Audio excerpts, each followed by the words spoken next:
മലയാളികൾ നിരവധിയായി പിടിക്കപ്പെട്ട മറ്റൊരു ദൗത്യം എന്നത് ഓപ്പറേഷൻ തൂഫാൻ ആണ്. അവിടെയായിരുന്നു കഴിഞ്ഞ ദിവസം നമ്മൾ റിപ്പോർട്ട് ചെയ്തതുപോലെ വടകര ലഹരിക്കേസിൽ പിടിയിലായത് അധ്യാപികമാർ എന്നതേറെ ഞെട്ടിക്കുന്ന സാഹചര്യം ഉണ്ടായത്.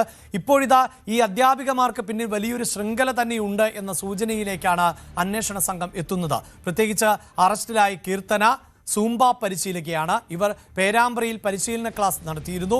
വിദ്യാർത്ഥികൾക്കടക്കം മയക്കുമരുന്ന് നൽകിയോ എന്നതിലും സംശയമുണ്ട്. പിടിയിലായ കാവ്യയും കീർത്തനയും ചേർന്ന് ബൈപ്പാസിൽ ബൺമസ്ക നടത്തിയിരുന്നു എന്ന വിവരവും ഇപ്പോൾ പുറത്തു വരുന്നുണ്ട്. അതേസമയം മറ്റ് ചിലർക്കു കൂടി ഇതിൽ പങ്കുണ്ടോ എന്ന സംശയം, അതായത് മറ്റ് അധ്യാപകർ കൂടി ഇതിൻ്റെ ഭാഗമാണോ എന്ന സംശയവും ബലപ്പെടുന്നുണ്ട്.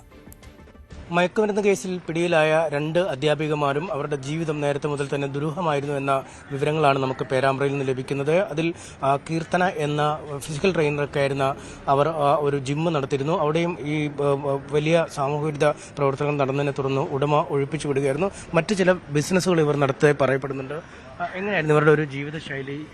ഒരു കായിക താരമായിരുന്നു, പിന്നീട് അവർ ജിമ്മൊക്കെ അടക്കം നടത്തുന്ന രീതിയിലേക്ക് സൂംബ ട്രെയിനിങ് ഇത് ചെമ്പ റോഡിലെ ഒരു ബിൽഡിങ്ങിൽ ഇവർ സൂംബ ട്രെയിനിങ് നടത്തിയിട്ടുണ്ടായിരുന്നു, ഒരു സ്ഥാപനം.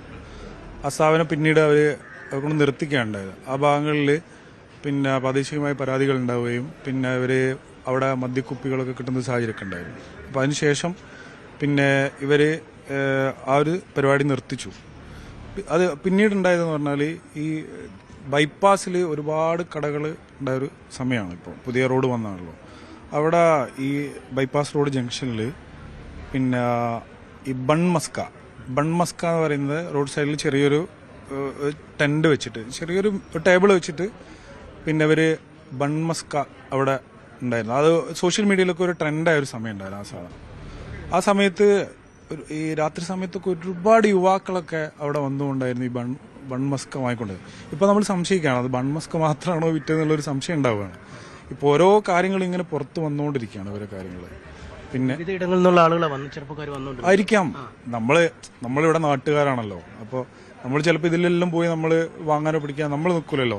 പക്ഷെ ഇവിടെ ഒരുപാട് ആളുകൾ ഇങ്ങനെ വരികയാണ് ആ ഒരു ജംഗ്ഷനിൽ. പെട്ടെന്ന് പിന്നെ വൈകുന്നേരം ആകുമ്പോൾ ഇവർ വരും. പിന്നെ രാത്രി ഒരു 9-10 മണി വരെയൊക്കെ ഈ ബൺമസ്ക് ഇങ്ങനെ വിൽപ്പന നടത്തിയിട്ടുണ്ടായിരുന്നു.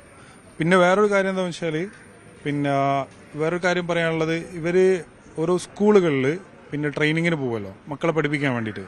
ആ ഒരു സമയത്ത് ഇവർക്കെതിരെ സ്കൂൾ ക്ലാസ്സിൽ ഇരുന്നു കൊണ്ട് ഉറങ്ങുന്നത് എന്നുള്ള പരാതി ആ സ്കൂളിലെ HM പിന്നെ ഇവിടുത്തെ BPC അറിയിച്ചിരുന്നു.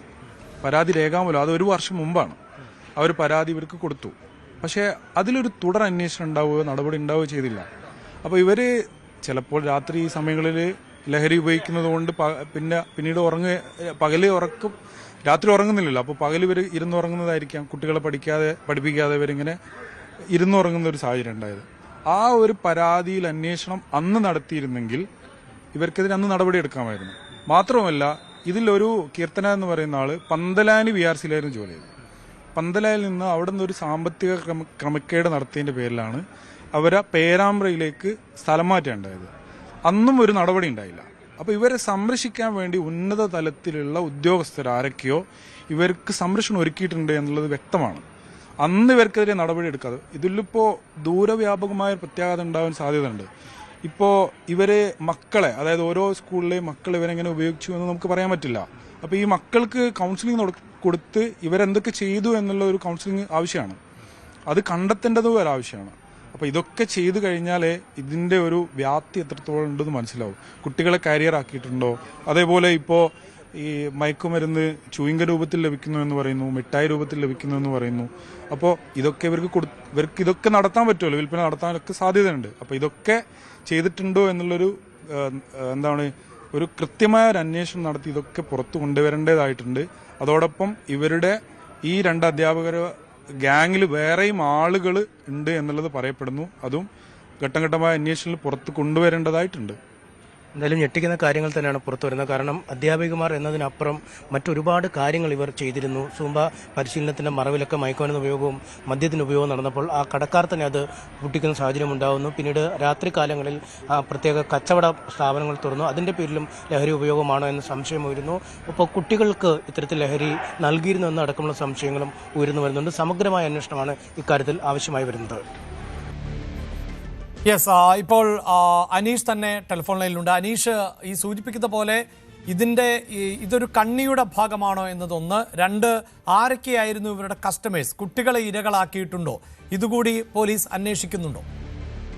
തീർച്ചയായും ഈ രണ്ട് കാര്യങ്ങളാണ് പോലീസ് ഏറ്റവും ഗൗരവമുള്ള അന്വേഷണം നടത്തുന്നത്. കാരണം ഞെട്ടിക്കുന്ന തരത്തിലുള്ള വിവരങ്ങളാണ്. അതായത് രണ്ട് അധ്യാപികമാർ ഇത്തരത്തിൽ ഈ ലഹരി ചങ്ങലയുടെ ഭാഗമായി മാറി എന്ന വിവരം, അതും ഈ സൂംബ ഡാൻസും ഒക്കെയായി അവർ ലഹരിക്കെതിരെ ബോധവൽക്കരണ പരിപാടികളിൽ പങ്കെടുത്ത അധ്യാപികമാർ കൂടിയാണ് ഇത്തരത്തിലൊരു പ്രവൃത്തിയിൽ ഭാഗമായിരിക്കുന്നത്. അതുകൊണ്ട് കൂടുതൽ അധ്യാപികമാരോ അല്ലെങ്കിൽ ഇതുമായി ബന്ധപ്പെട്ട വലയത്തിലുള്ള ആളുകളോ ഈ കണ്ണിൽ ഉണ്ടോ എന്നതിനെ കുറിച്ച് വിശദമായി തന്നെ പോലീസ് പരിശോധിക്കും. നമുക്കറിയാം, കേവലം അധ്യാപനം എന്ന ജോലി മാത്രമല്ല അവർ നിർവഹിച്ചിരുന്നതെന്നാണ് നമുക്കിപ്പോൾ നാട്ടുകാരുടെ പ്രതികരണങ്ങളിൽ നിന്ന് മനസ്സിലാക്കാൻ കഴിയുന്നത്. ഇതിൽ ആദ്യം കസ്റ്റഡിയിലായ കീർത്തന എന്ന ഒരു കായിക അധ്യാപിക, അവർ ഒരു കായിക താരം കൂടിയായിരുന്നു. അവർ സുംബ പരിശീലകയും മറ്റുമെന്ന രീതിയിൽ അറിയപ്പെടുന്ന ആളാണ്. അവർ ഒരു സുംബ പരിശീലന കേന്ദ്രം തന്നെ പേരാമ്പ്രയിൽ സ്ഥാപിച്ചെങ്കിലും പിന്നീട് അവിടുന്ന് മദ്യക്കുപ്പികളുടെ ഒരു ശേഖരം തന്നെയാണ് കെട്ടിട ഉടമ കണ്ടെത്തിയതെന്നാണ് നാട്ടുകാർ പറയുന്നത്. അതിനുശേഷം ആ കെട്ടിടം ഒഴിപ്പിക്കുന്ന അവസ്ഥയിലേക്ക് തന്നെ കാര്യങ്ങൾ നീങ്ങിയിരുന്നു. അതായത് ഒരിക്കലും ഒരു അധ്യാപിക എങ്ങനെ പെരുമാറരുത് എന്നതിന് നേരെ എതിർ ദിശയിലായിരുന്നു ഇവരുടെ പ്രവർത്തനം. ഒരുപക്ഷെ മദ്യം മാത്രമല്ല, മയക്കുമരുന്നിന്റെ ഉപയോഗവും ആ സുംബ പരിശീലനത്തിന്റെ മറവിൽ ഉണ്ടായിരുന്നു എന്നിപ്പോൾ ന്യായമായും സംശയിക്കേണ്ടിയിരിക്കുന്നു. മറ്റൊന്ന്, ഈ രണ്ടാമത് കസ്റ്റഡിയിലായ കാവ്യ, അവരും ബൈപ്പാസിനോട് ചേർന്ന് ഒരു ബൺമസ്ക് എന്ന രീതിയിലുള്ള ഒരു രാത്രികാല കച്ചവട കേന്ദ്രം, അവിടെ ഈ ഭക്ഷണം കഴിക്കാൻ ഒക്കെ എത്തുന്ന ചില പ്രത്യേകതരം വിഭവങ്ങൾ മാത്രം നൽകുന്ന ഒരു വരികിൽ തട്ടിക്കൂട്ടിയുള്ള ഒരു സ്ഥാപനം. പക്ഷേ അവിടേക്ക് നിരവധി പുരുഷന്മാരും യുവാക്കളും ഒക്കെ അടങ്ങുന്ന ആളുകൾ രാത്രികാലങ്ങളിൽ കാറുകളിലും ബൈക്കുകളിലും നിരന്തരം എത്തിക്കൊണ്ടിരുന്നു എന്നാണ് നാട്ടുകാർ പറയുന്നത്. അതായത് ഇതൊരു പക്ഷേ ഈ രാത്രികാലങ്ങളിൽ ഈ മയക്കുമരുന്ന് വിൽപ്പനയുടെ ഒരു വിപണന തന്ത്രം എന്ന രീതിയിലാണോ ഈ സ്ഥാപനം എന്ന രീതിയിലൊക്കെ കാര്യങ്ങൾ ചർച്ചയായി വരുന്നു. ഇക്കാര്യങ്ങളെ കുറിച്ചൊക്കെ വിശദമായി തന്നെ അന്വേഷണം വേണ്ടി വരുന്നുണ്ട്. അതുകൊണ്ട് ആർക്കൊക്കെയാണ് ഇവരുമായി ബന്ധപ്പെട്ടത്, ആരുമൊക്കെ ആണ് പണമിടപാട് നടത്തിയത് എന്നത് സംബന്ധിച്ച വിശദമായ പരിശോധന നടത്തുമെന്നാണ് പോലീസ് പറയുന്നത്. ഒപ്പം ഈ രണ്ട് അധ്യാപികക്കൊപ്പം മറ്റൊരു അധ്യാപിക കൂടി അടുത്ത ബന്ധം പുലർത്തിയിരുന്നു എന്നാണ് മനസ്സിലാക്കാൻ കഴിയുന്നത്. അവരെ കുറിച്ചുള്ള വിശദാംശങ്ങൾ ഒരുപക്ഷെ തേടേണ്ടി വരും.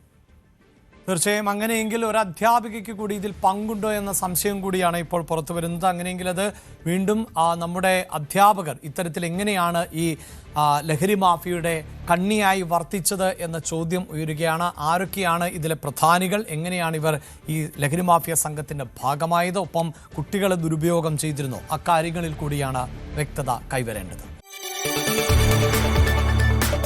കൂടുതൽ വാർത്തകൾക്ക് News 18 Keralam YouTube channel subscribe ചെയ്യുക.